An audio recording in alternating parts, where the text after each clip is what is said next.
People say you've got to raise your voice to make a difference, that if you aren't loud, you'll get overlooked or pushed aside. But what if I told you the exact opposite is true? The most powerful people aren't shouting to be heard. They're quietly controlling the conversation without ever raising their voice. This idea isn't new. The ancient Stoics understood that true strength isn't about volume, but about calm control and clear thinking. Today, we're exploring how embracing silence can totally change the way others see you, helping you earn respect without ever needing to demand it. Let's dive into why the quietest voices are often the ones we listen to most closely. Rule 1. Control how people see you. You walk into any crowded social event, a business meeting, or even a friendly gathering, and you immediately notice something interesting happening. Everyone's competing to speak louder, fighting for attention, desperate to assert their presence. It's like everyone's trying to outshine each other with noise, volume, speed. Words fly, opinions clash, voices overlap. You can practically feel the tension in the air, not from what's being said, but from the underlying need to be noticed. It's like everyone's performing instead of participating. But here's a thought. Does making noise truly command respect, or does it simply broadcast insecurity? The Stoics had an answer for this long ago. Marcus Aurelius wrote, "The nearer a man comes to a calm mind, the closer he is to strength." Think about that. In a world that constantly tells you to shout louder, move faster, and hustle harder, there's something quietly revolutionary about staying composed. Because real power doesn't beg to be seen. It doesn't need approval. It sits still and lets the world come to it. It speaks less and listens more. It doesn't compete for attention. It draws attention without trying. Now let's bring this down to something familiar. Think about a typical day at your office. You're in a team meeting filled with chaotic chatter. Everyone wants their ideas heard first. There's this frantic energy as people try to cut each other off, talk over one another, or drop buzzwords like confetti. Everyone's convinced that being loud equals being smart, that talking fast equals thinking fast. But now imagine you're the calm one in that storm. You lean back, quietly attentive, not rushing or reacting impulsively. While others broadcast their insecurities with noise, your silence subtly signals strength. This is the difference between needing to be noticed and knowing you will be. And that shift, it's not just about tone, it's about self-awareness. Aristotle famously noted, "Knowing yourself is the beginning of all wisdom." When you truly know your worth, you don't feel the need to put it on display. You don't waste energy trying to outshine everyone else in the room. You wait, you watch, you think. And when the noise dies down, when the moment opens up, then you speak. And when you do, your words land with precision. They're thoughtful, relevant, and impactful. You didn't speak to fill space. You spoke to fill a gap. You didn't need to shout or interrupt. Instead, you allowed everyone else to exhaust themselves, waiting patiently for the moment when your contribution would be unmistakably valuable. And in that moment, everything shifts. As Carl Jung insightfully remarked, "You are what you do, not what you say you'll do." And in this quiet act, you've done exactly what matters, demonstrating value rather than merely promising it. You become the one they listen to, not because you demanded it, but because your presence already spoke for you. This isn't manipulation, it's mastery. The mastery of perception, of timing, and most importantly, self-control. When everyone else is driven by impulse, the one who holds their fire becomes the most dangerous person in the room. That's not about playing games, it's about playing on a level most people haven't even trained for. And it's rooted in one powerful truth. Restraint isn't weakness. It's focus. It's discipline. It's knowing you don't have to act on every impulse just because it's there. Socrates emphasized, "To find yourself, think for yourself." Today, this advice might mean resisting the impulse to follow the noisy crowd. Just because everyone else feels the urgency to prove their worth doesn't mean you have to play the same desperate game. The louder the environment, the more valuable silence becomes. The more voices competing for attention, the more your quiet presence stands out. True respect is never demanded. It's naturally given to those who embody quiet confidence and authentic self-assurance. You don't have to declare your power. You show it by how little you chase recognition. When you understand that silence can speak volumes, you transform the way people see you, without ever needing to raise your voice. So, in your next meeting, resist the urge to jump in immediately. Let the noise unfold around you and use this time to quietly assess the conversation. Pay attention not just to what's being said, but how it's being said. Watch the dynamics. Read the room. Let people reveal their motives through their words. Wait patiently. When the right moment arises, and you'll feel it instinctively, speak calmly and clearly. Watch what happens. Your words will carry a kind of gravity the others don't, not because you're louder, but because you chose your moment. And that moment wasn't taken, it was earned. When that happens, people start looking at you differently. They start leaning in. They start anticipating your insights.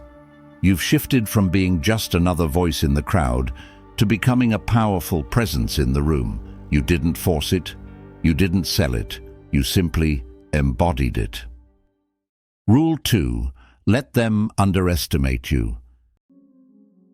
There's a rare kind of presence that doesn't need to beg for the spotlight. You've seen it, maybe at a party, in a meeting, or during a moment when the pressure is thick in the air. Everyone's scrambling to be seen, to be heard, to be validated. They're listing off achievements, cracking jokes, talking over each other. And yet, there's one person sitting quietly, almost invisible. They're not the loudest. They're not trying to impress anyone, but you feel them in the room. Not because they demand attention, but because they're too grounded to chase it. That person carries something different, a kind of calm energy that says, "I don't need to prove myself to you because I already know who I am." It's subtle, but magnetic. While everyone else performs, this individual is simply present. They observe. They take mental notes. They absorb the dynamics. They listen with intention, not just to reply, but to truly understand. And when they finally speak or act, it cuts through the noise like a blade. Not with volume, with precision. That's not weakness. That's what the Stoics called strategic humility, power wrapped in patience, confidence expressed in composure. You see, we've been taught to believe that confidence has to look a certain way, big energy, loud statements, fast talk. But real confidence, the unshakable kind, is often quiet. It doesn't flex. It doesn't brag. It doesn't rush to defend itself. In fact, it's usually the ones making the most noise who are hiding the most fear. Carl Jung once said, "The most terrifying thing is to accept oneself completely." And that's exactly why the most quietly confident people don't chase applause. They've already done the hard work of accepting themselves. They're not looking to be approved by the room. They've already approved of themselves, and that gives them a kind of freedom most people never experience. The beauty of that kind of self-possession is that it's often underestimated. Quiet confidence doesn't draw immediate attention, and that's exactly what makes it so effective. While everyone else is broadcasting, you're studying. While they're pushing, you're positioning. And when the right opportunity appears, you don't need to announce yourself, you just act. And the room notices. Think of sports. It's not always the player who's shouting at teammates or pounding their chest after a play that changes the game. It's the one who's watching everything, silently scanning for patterns, anticipating moves 2 steps ahead. They don't force their presence, they pick their moment. The aggressive ones? They're loud, yes, but they're also predictable, easy to read. The quiet one? They're dangerous because they're unreadable.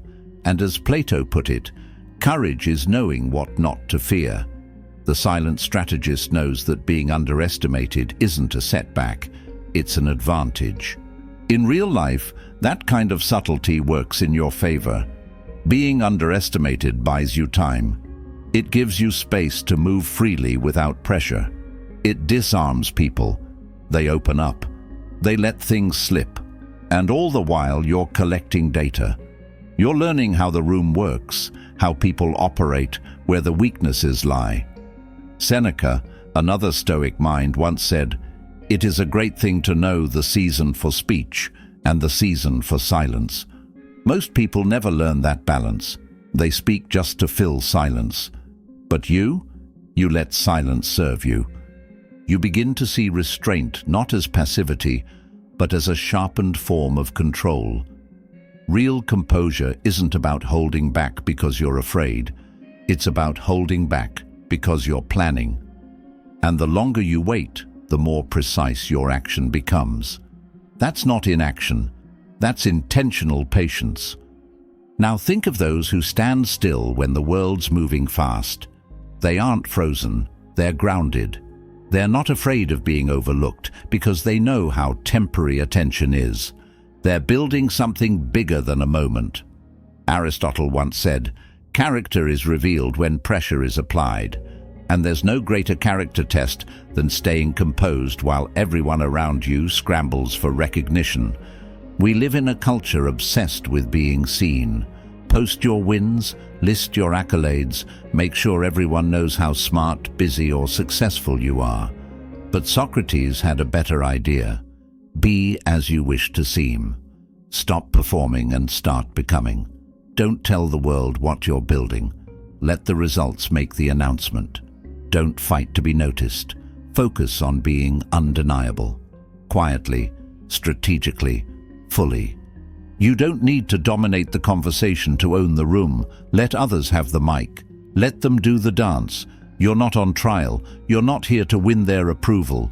You're here to understand the terrain, watch the plays unfold, and make your move when it matters most. Let them misjudge you. Let them overlook you. That's not your burden. That's your edge. While others are broadcasting their plans, you're already in motion. While they're chasing validation, you're building leverage. And when it's time to move, you don't announce it. You just do it.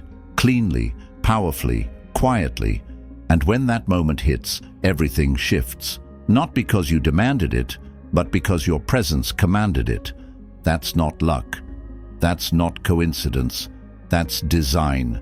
That's what happens when silence meets strategy, when ego steps aside and purpose takes the lead, when you stop trying to be impressive and start being effective. Rule 3. Win the situation, not the argument. It starts small, a disagreement, a misinterpretation, maybe even a harmless joke that lands the wrong way. You feel the heat rise in your chest, your heartbeat quicken, words rush to your mouth before you've had the chance to think them through. Suddenly, voices are raised, egos flare, and you find yourself in a shouting match with someone you were laughing with 5 minutes ago. You walk away with a sore throat, a clenched jaw, and absolutely no progress, just distance. Sound familiar? That's because most arguments aren't about resolution. They're about self-preservation. Once pride walks in, understanding quietly walks out. We've all been conditioned to believe that being right is the goal, that if you can out-talk, outwit, or out-volume the other person, you've won. But what exactly have you won? The conversation may end, but the relationship suffers. Respect suffers. And perhaps, most importantly, you suffer too, because the version of yourself that needed to win forgot to listen. The Stoics warned us about this centuries ago. Epictetus said, "If someone succeeds in provoking you, Realize that your mind is complicit in the provocation. In simpler terms, no one can drag you into a fight unless you let them. You always have a choice: react or reflect, escalate or observe.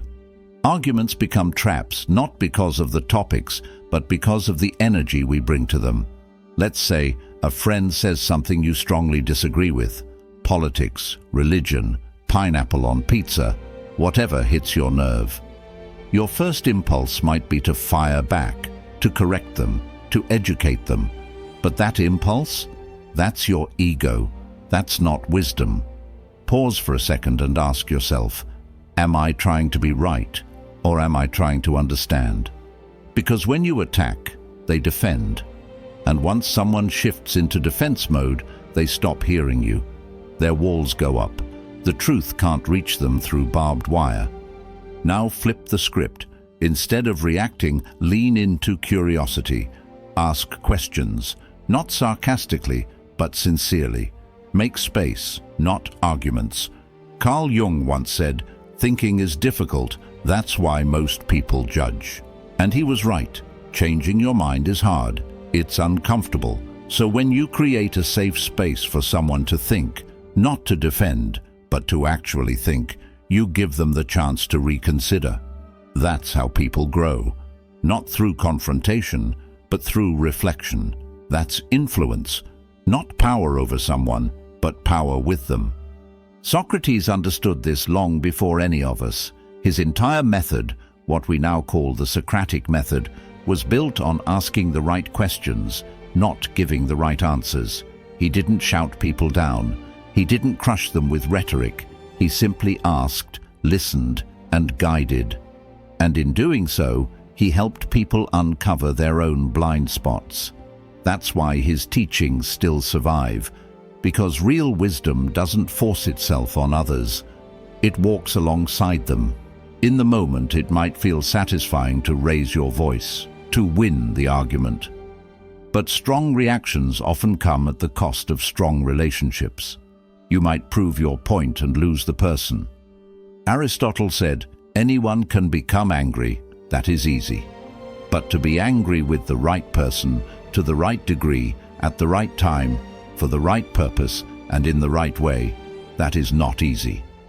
And that's the challenge. Anger isn't the enemy. Undisciplined anger is. Reaction without reflection is.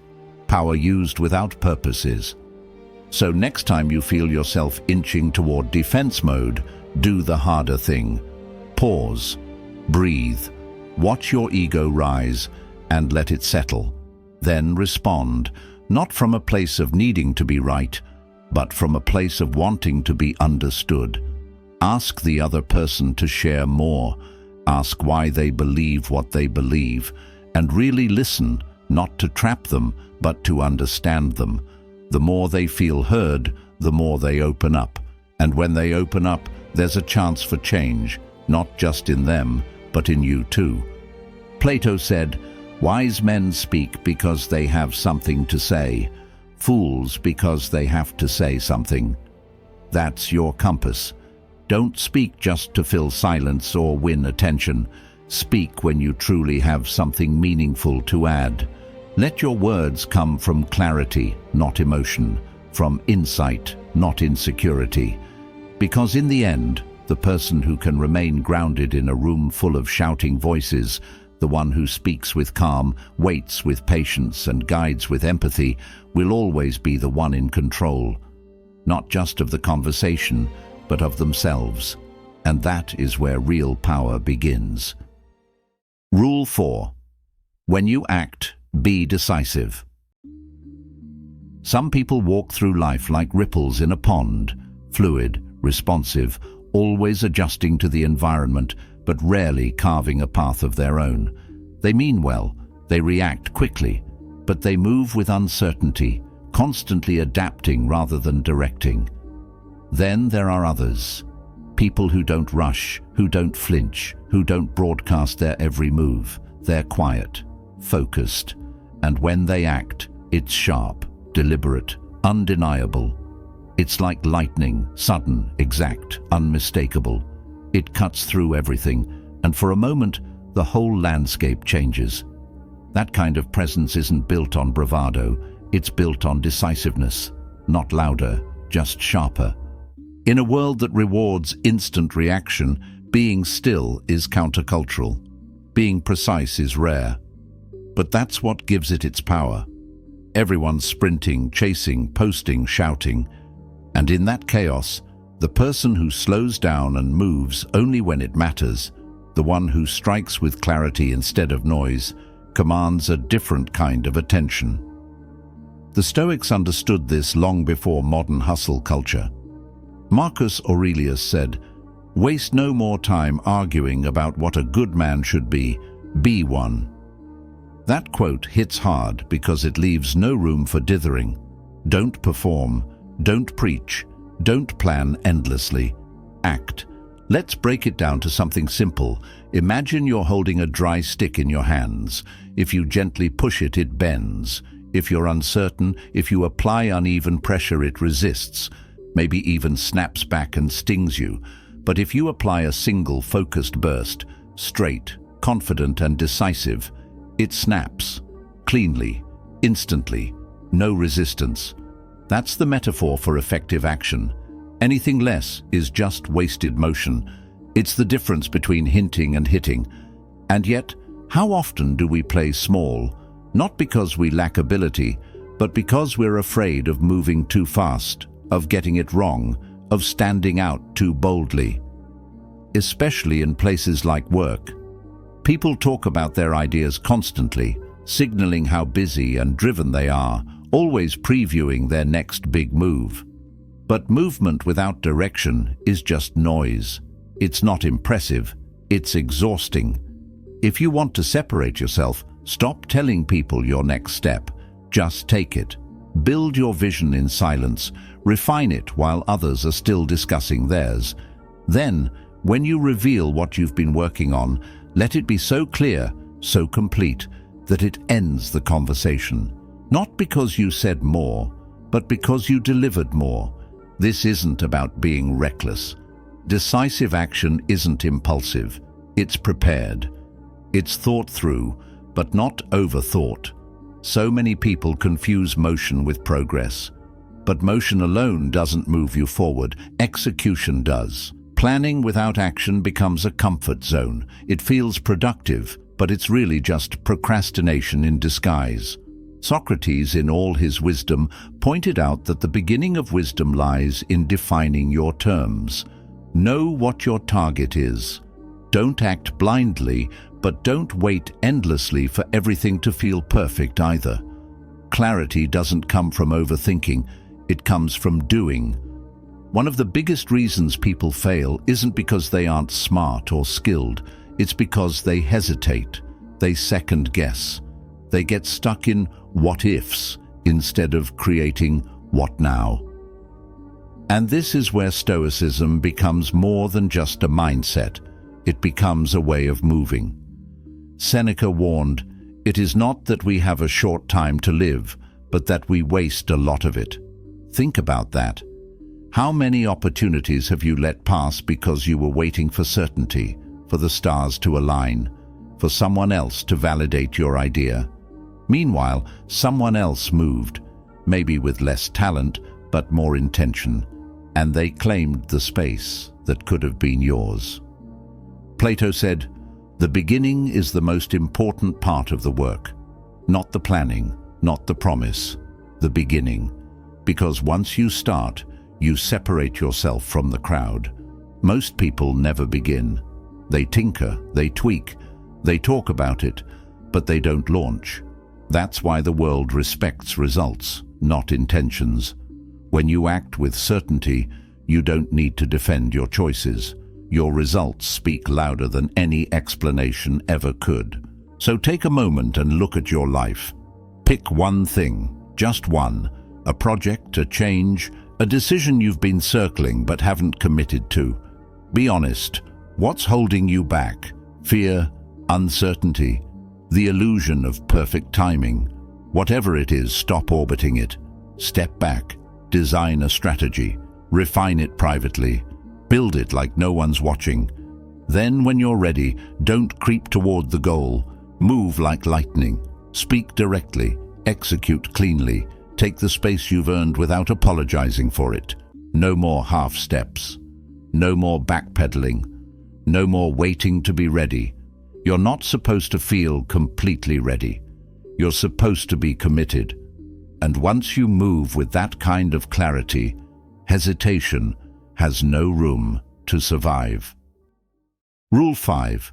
Master the art of psychological silence. There's a certain weight in silence that's hard to explain until you've felt it. Not the silence of awkwardness or social discomfort, not the kind that hangs heavy because no one knows what to say. This is different. This is deliberate, intentional, the kind of silence that creates space, tension, even curiosity, the kind that shifts the energy in a room without a single word. That's silence. That's power. Most of us aren't taught to trust it. We're conditioned to react, to fill the void, to respond quickly because silence feels like uncertainty. We panic when people go quiet on us. We overthink. We assume. We interpret silence as rejection or judgment because we're not used to stillness holding more meaning than noise. But the Stoics knew better. Marcus Aurelius said, "The best revenge is to be unlike him who performed the injury." And what is silence if not the ultimate act of being unlike the world? The world yells. The world defends. The world fights to be heard. But the wise, they wait. They choose. Think about that one time you texted someone something real, maybe a little raw, a little exposed, and then nothing. Minutes turned into hours, and your mind turned into a maze. What are they thinking? Did I mess up? Should I have said less or more?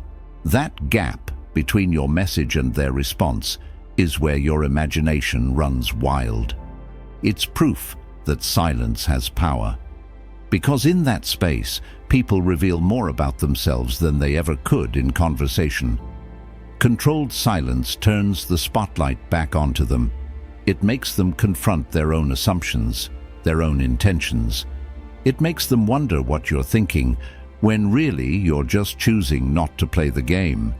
In negotiations, this kind of silence becomes a tactical edge. Most people speak too quickly. They accept too soon. They rush to close the gap because they fear the discomfort of stillness. But you wait. You let your pause carry weight. You let it create uncertainty.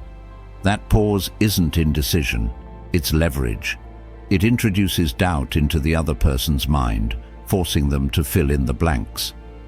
Carl Jung once said, "In all chaos there is a cosmos, in all disorder a secret order." Silence is that secret order. It rearranges the dynamic without confrontation. It reveals what rushing never could. And yet, this kind of silence takes strength, because it's not just about what you don't say, it's about what you're choosing to hold back. That requires patience, control, awareness. As Aristotle put it, patience is bitter, but its fruit is sweet. And silence, when practiced with intention, is one of the purest forms of patience. It's discipline in action, especially in a culture where everyone is expected to have a take, a reaction, an immediate opinion. Resisting that impulse is rare. That rarity is what gives it value. When you hold your response, especially when provoked, you shift from being reactive to being strategic. Most people operate on reflex. They react as soon as they feel something. But Stoicism teaches that strength is not found in expression, but in restraint. Strength is calm. It's the ability to observe without being pulled in. It's the decision to listen when everything inside you wants to speak. And nothing challenges others more than a silence that feels intentional. Socrates once said, "I cannot teach anybody anything. I can only make them think." That's what silence does. It makes people think deeply, sometimes uncomfortably. You don't need to respond to every message. You don't need to justify yourself in every group chat or defend every misunderstanding. Let people wonder. Let your silence create distance between their assumption and your reality. Because what's rare becomes respected. When you choose not to speak, not to react, not to explain, you tell the world that your energy, your thoughts, your presence aren't given freely. They must be earned. Not every situation needs your voice. Some just need your presence. Let others perform. Let them chase attention. You, on the other hand, command it through stillness. Because silence, when it's not fear but focus, isn't absence. It's presence amplified. It doesn't say, "I have nothing to offer." It says, "I know exactly what I'm worth, and I don't give it away easily."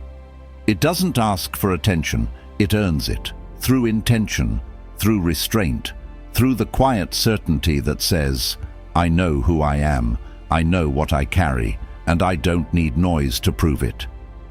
In a world that rewards noise, your silence can be your greatest weapon. Move with calm, speak with clarity, and let your presence do what words never could. Thank you for being part of Stoic Journal, where stillness becomes strength and thought becomes power. If this spoke to something in you, there's another video waiting that dives even deeper. It's right there on the screen. Go watch it next. And remember, we'll be here when you're ready for your next moment of clarity.